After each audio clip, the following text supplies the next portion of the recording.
Good morning. Today we're going to be going over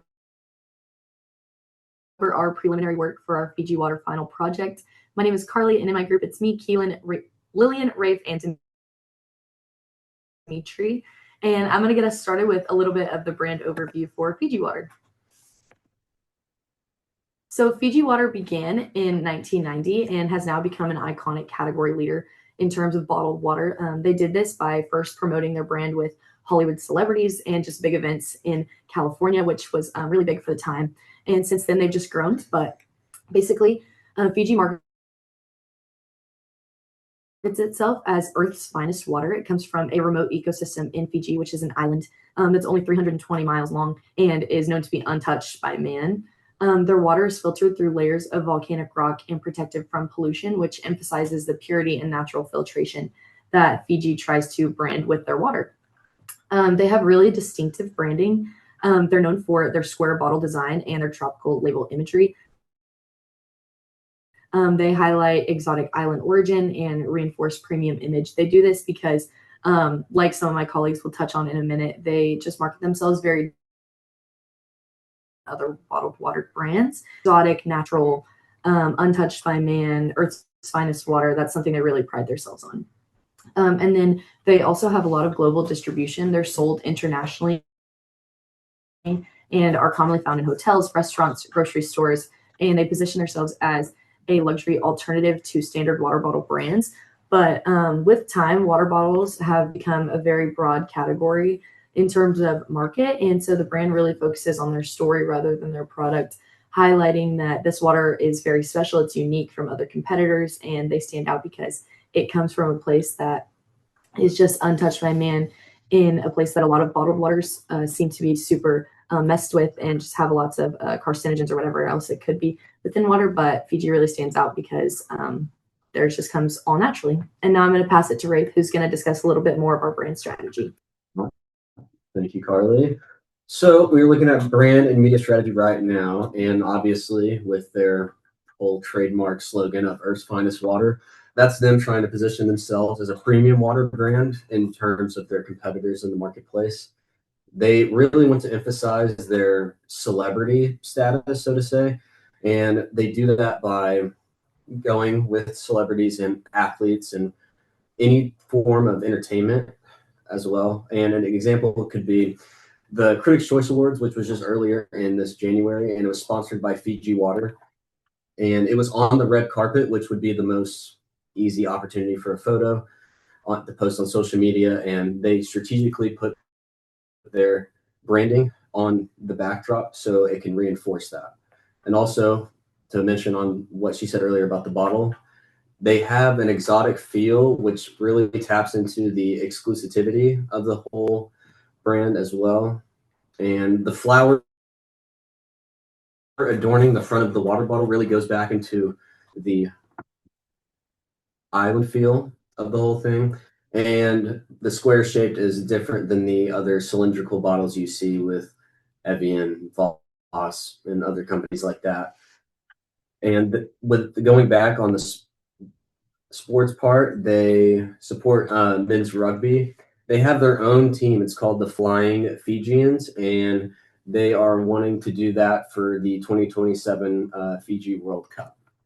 And yeah, that's pretty much all I have for the brand and media strategy. We can go on to Demetri. All right, thank you, Raef. So when it comes to the current marketing challenges that we're facing, that Fiji Water is facing as a brand, I found there were three major areas of struggle. The first of which being that Fiji has trouble connecting with everyday consumers. And I think this has a large part in due to what Raef was talking about earlier, which was their strong reliance on celebrity endorsement. And again, he was talking about this earlier. Their major sponsorships of these huge red carpet events and award shows like the Grammys and the Emmys. And I think that definitely to the everyday consumer makes it feel like the water isn't being made for their everyday workout routines or errands. It's more for the people above them, in a class above them. And that can definitely be hard to relate to the everyday consumer. I think another issue that Fiji Water is struggling with is the representation of the island and country that they are named after, which is given the fact that only 40% of Fiji's population has access to clean water. And that can definitely come across as insensitive or tone deaf, given the fact that Fiji is priding themselves as taking water from this place that, majority of the population does not have access to the same water that you're drinking. But I would definitely say that the biggest issue that Fiji water struggles with is their difficulty to maintain their Earth's finest water image. They've had many contamination issues in the past. For example, back in 2024, they recalled nearly 2 million bottles, almost 80,000 cases after finding manganese and 3 other bacteria in the water testing afterwards. But that's not all. We also have the 2006 example where Fiji claimed that their bottles were labeled as Fiji because it's not bottled in Cleveland. However, Cleveland got offended, and after doing their own testing, they found that there was arsenic in Fiji water that not only wasn't present in Cleveland's tap water, but also wasn't present in their competitors either, Dasani, Aquafina, or Evian. And speaking of the competitors, Keelan's going to go into the competitor analysis right now. Thank you. So the competitors that we're really going to dive into is going to be Smartwater, Evian, and Voss. So Smartwater is expected to have a large market size growth within the next 10 years. It could be up to $33 billion. And a lot of that is contributed to their water conservation efforts. That's something that a lot of people are starting to take seriously, wanting to protect and conserve our planet. So they're expected to have a large growth due to that. And Evian is going to be one of Fiji's top competitors because of the brands are so similar. Evian also uses a natural filtration process very similar to Fiji, and it is also endorsed by celebrities and high-end businesses. So they are two very similar brands and really strong competitors. Voss is another competitor, but it is on the weaker end. They're struggling to break through the luxury water brand category at the moment. So the main focus or concern would be on Evian and Smartwater. And this is the data visual to kind of back that up. We can see that Fiji is projected to have a decrease in their growth rate in the coming years, which would just make it easier for those other brands to break through and kind of take control of that market. So it's just something to be on the lookout for. And we're going to go into a little more of the target audience now. Fiji's target audience is people who value health, luxury, eating clean, doing things that are good for you. A lot of these people will live a suburban lifestyle, so potentially married with children, a big house. They'll be working in a corporate or business position, a college graduate, financially successful, things like that. And they'll just really value that luxury that comes from drinking Fiji water. And so I'm going to hand it over to Lilyan to do our SWOT analysis.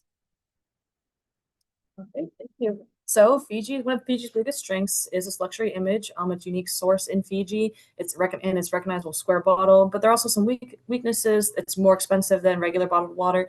The social media engagement just isn't very strong. Some of the opportunities for growth is especially with the new 700 milliliter bottle and the growing demand for premium water.